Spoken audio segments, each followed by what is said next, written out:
મિત્રો, મારું નામ શીલા છે અને આજે હું તમને મારા જીવનની એક સત્ય ઘટના જણાવવા જઈ રહી છું.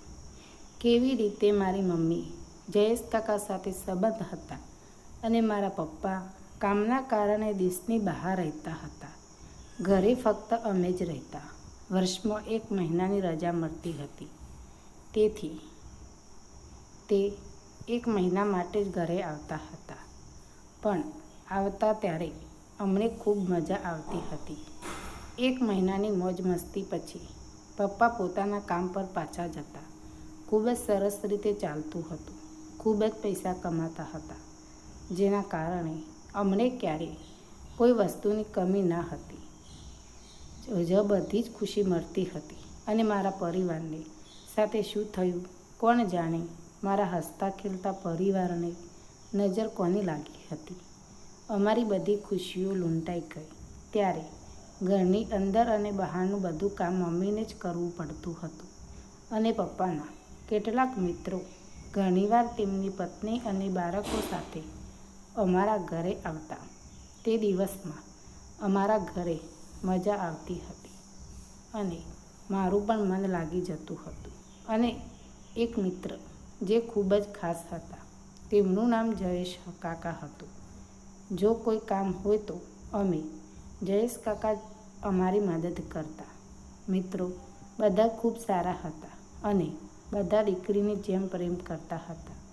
દિવસે જેમ જેમ સમય વીતતો ગયો તેમ તેમ જયેશ કાકા અમારા ઘરે આવવા લાગ્યા અને હવેથી અમારા ઘરે આવે તે મને ગમતું ન હતું, કારણ કે મને અજીબ લાગતું હતું. એ મારી મમ્મીને આવી છે તેની વાત કરી ત્યારે મારા ઘરે આવવાનું તે મને ગમતું નથી. તેને કહ્યું કે અમારા ઘરે આટલું બધું ના આવે. હું આ વાત મારા પપ્પાને કહી શકું તેમને કહેતી, પરંતુ તમને કોઈ પ્રકારનું ટેન્શન આપવા માગતી નથી. અને તો પણ એટલી મોટી વાત ન હતી. મમ્મી સમજાવી પણ મારી વાત મજાક કરી. જયેશ કાકા રોજ રોજ મારા ઘરે આવતા હતા. મમ્મી સાથે બેસીને હસીને વાતો કરતા. હવે શું કરી શકું હું અને પણ ખૂબ પ્રેમ કરું છું અને જો હું પપ્પાને કહું તો શું કરશે તે મને ખબર નથી. આ ડરના કારણે હું વિચારતી હતી. ભણવાનું ધ્યાન લાગતું ન હતું. પરીક્ષા પણ આવી રહી હતી. થોડા દિવસ પછી મારી પરીક્ષા પણ પૂરી થઈ ગઈ અને પરિણામ પણ ખૂબ સારું આપ્યું કે પપ્પા મારા જાનુ સામે પણ આવી ગયો હતો. પણ 2 દિવસ પછી મને ખબર પડી ગઈ પપ્પાને કોઈ બહુ જરૂરી ખર્ચ છે, તે કદાચ તેઓ મોડા આવશે. જ્યારે મને આ વાતની ખબર પડી ત્યારે ખૂબ ત્રાડી, કારણ કે પપ્પા મને 1 વર્ષ થઈ ગયું હતું. થોડા દિવસ પછીની મારે સ્કૂલમાં આવે પણ મમ્મી એટલે કે ના દીધું. તે જોતું એવું લાગતું હતું કે મમ્મી સાથે કોઈ છે તે પપ્પા હશે. અને બંને સાથે નજીક જઈને ખબર પડી. જયેશ કાકા અમને જોઈને મારા શરીરની આગ લાગી. પપ્પાની યાદ કરી રહેતી હતી અને થોડીવાર પછી અમે એને જયેશ કાકા પણ ઘરે આવ્યા. બંને સાથે વાત ના કરી. મમ્મી વારંવાર મારી સાથે વાત કરવાનો પ્રયત્ન, જવાબ ના આપી.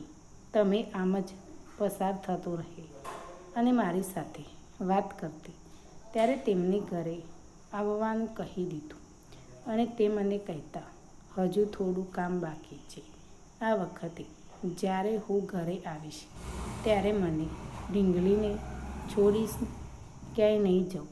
પણ મને ખબર નહીં કે મારું દિલ રાખી મને ખુશ કરવા માટે આવું કહેતા હતા.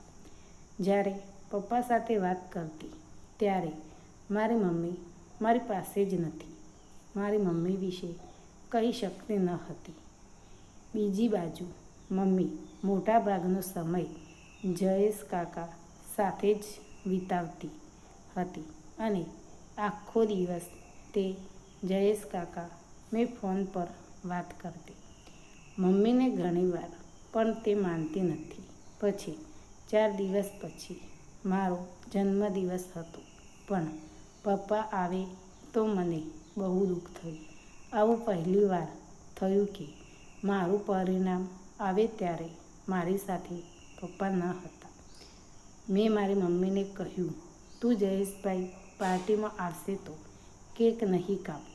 અને સાંજે જ્યારે માણસ સામે આવી, જયેશભાઈ પહેલેથી જ સામેના સોફા પર બેઠા હતા.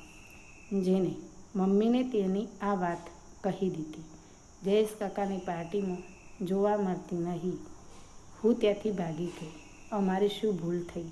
મને મારા પપ્પાની યાદ આવી રહી હતી.